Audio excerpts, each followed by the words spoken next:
Oh, I am the Iron Survivor and the New Year Evil. The Buddha of Madness will become the new NXT Women's Champion. Alrighty guys, welcome back to Fog Wrestling for another WWE NXT. Can we survive this show? Was it beautiful? Was it madness? Or did it absolutely suck? We're going to find out. And we're going to dive straight into the opening. So yeah, let's start with the beginning of the show. It was a Julia promo and she came out and, I mean, she does what all the Japanese people do. Oh, me from Japan, me no speak English. Me need interrupted 10 minutes in, 10 seconds in. So yeah, this is what happens all the time.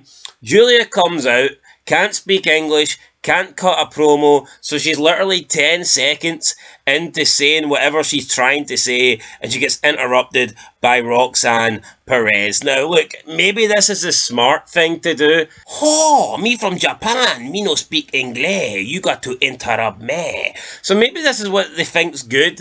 Listen, this guy is not a good promo, this gal is not a good promo. Let them try and speak for 10 seconds, then let them get interrupted. And I mean, look, that might be what they're going for, but it sucks.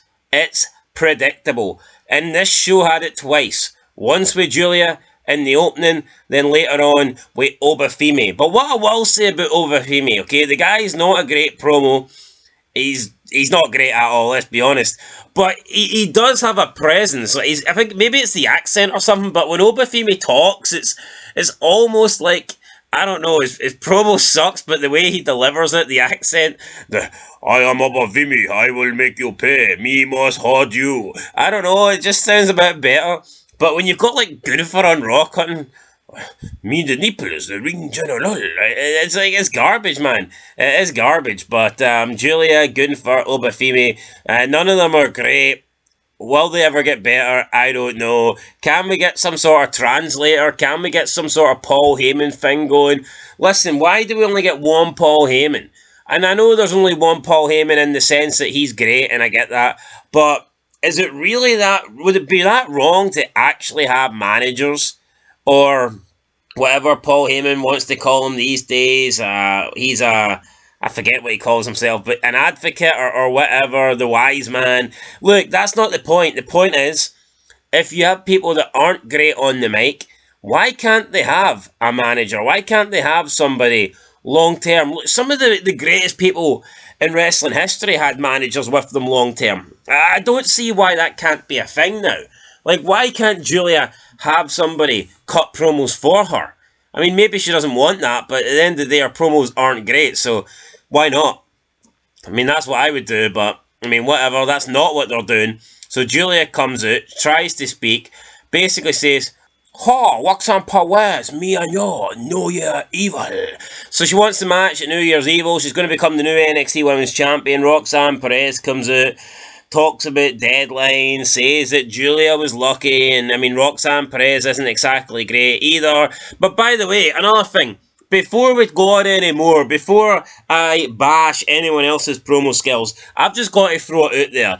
And this, I don't think this should be controversial, but I get it. You've got a lot of losers out there, a lot of guys that are turned on by Rhea Ripley's muscles, so they aren't going to agree with what I'm saying because they want Rhea Ripley to do them from behind with her big man, muscular, masculine, fucking gigantic boulder shoulders. Anyway, they don't like these women, but I've got to say, NXT, for me, hands down, undeniably, has the hottest women's roster in wrestling.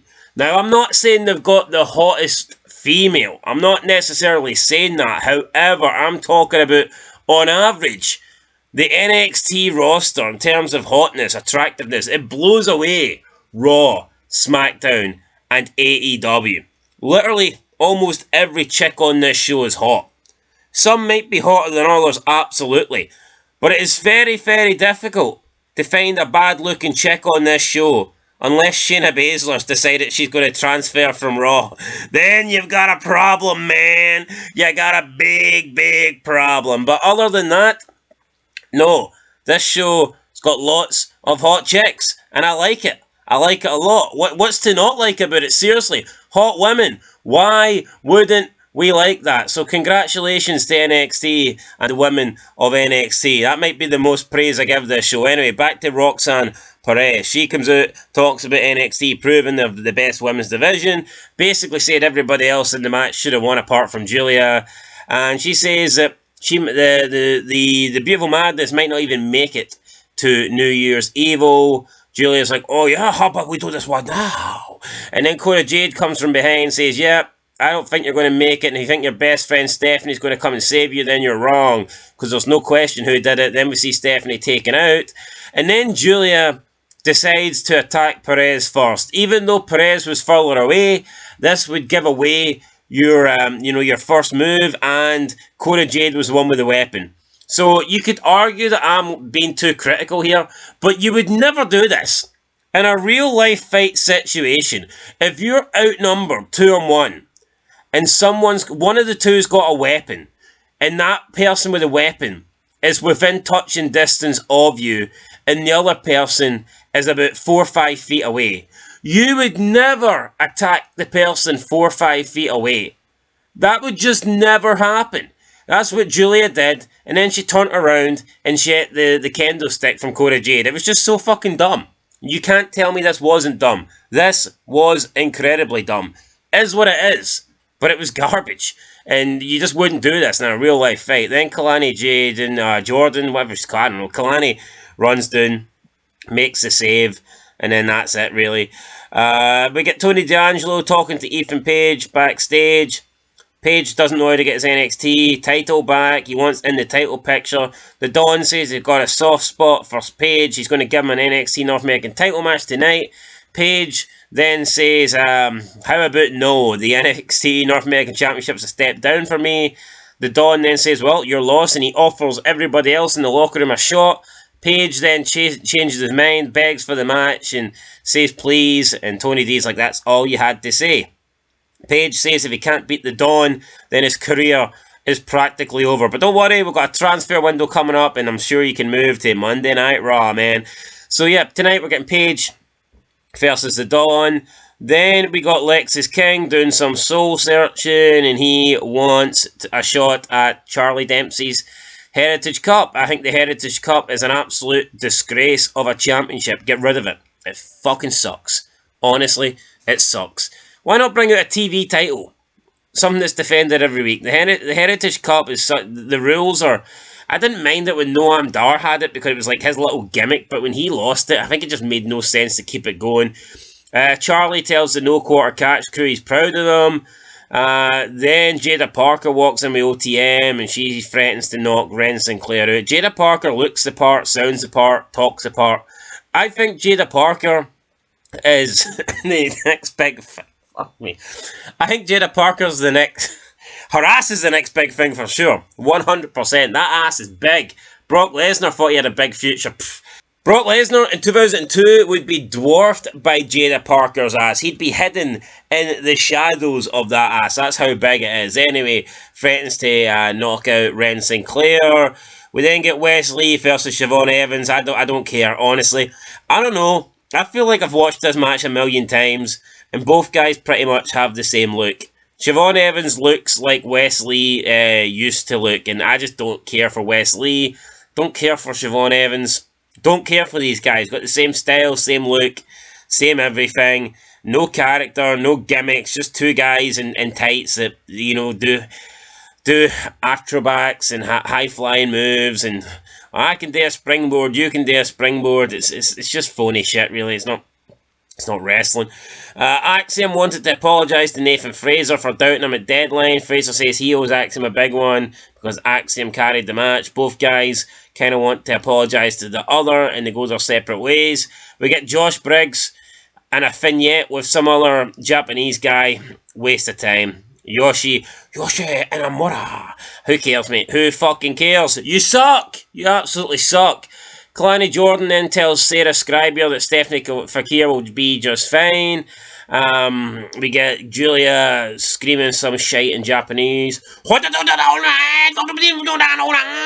mean, who cares? Who cares, man? That's garbage. That doesn't do shit for me. Doesn't do shit for me. I need promos. I need English. I'm dumb. I only know one language. Tell me the language that I need, man. I need the English. I need the English. Anyway, I don't know. I mean, speak Japanese if you want. But can we at least have funny promos like when Funaki and Tai Takamichi Nuku, remember those guys? Some of those Japanese promos were great, man. Some of those promos were better than The Rock. We need more of those, damn it. Anyway, Metaphor came out backstage, poked fun at Saria and Soul Rooker, good for them. Lash Legend says that she's stronger than Saria. I agree. Second match, Hank Walker and Tank Ledger versus Tyson DuPont and Tyreek Egu. Who the fuck are these guys? Don't care, Hank Walker and Tank Ledger won, good for them. Then we get the Obafemi segment. Here we go. Obafemi, surprise, surprise, the ruler is back. At Deadline, I stormed into the building, I knocked down the opposition and destroyed everybody. Aye. So Obafemi cuts the promo, Trick Williams interrupts, and then Eddie Thorpe interrupts him. Eddie Thorpe's like, no, cut that music. You can't just attack me, Obafemi, because you're a badass. You think you can do whatever you want. Obafemi says, thanks for the compliments, but I'm done wasting my time with you, and turns around and just ignores him. Starts talking to Trick. And then Trick interrupts Obafemi and says, nah, you've talked, now you're going to listen to me. I've been where you've been, the highs and lows, blah, blah, blah. And he says, look, I can hold this belt for 10 years, doesn't it matter? The thing that matters is the defences and who I defend it against, and I need to beat you. So, I mean, it was a decent promo. Eddie Thorpe, looking like the bum that he is, just getting ignored by Obafemi, then standing there third wheeling. So, then Eddie Thorpe complained to Trick, like, what the hell, you're the champion, you can't take that shite. Then Trick Williams attacked Eddie Thorpe, punched him and says, you want a title shot, you've got one next week. Boom. Trick tells Ava to set it up. So there you go. Izzy Dame is backstage. She gets talking to a couple of people, looks hot, then walks off. Third match, Gigi Dolan and Tatum Paxley versus Fatal Influence. Fatal Influence win, and then Shotzi Blackheart returns to make the save, to make it 3-on-3. Axiom's then backstage with Nathan Fraser. He says he got himself a match with Obafemi next week. Why he would do that, I have no idea. Fraser then feels bad about it and says, I actually went to Ava and I got her to get us a title shot next week. So they're going to defend the titles, and Axiom realises it's his turn to have two matches in the same night. Fraser says, oh, don't worry, it won't be that bad.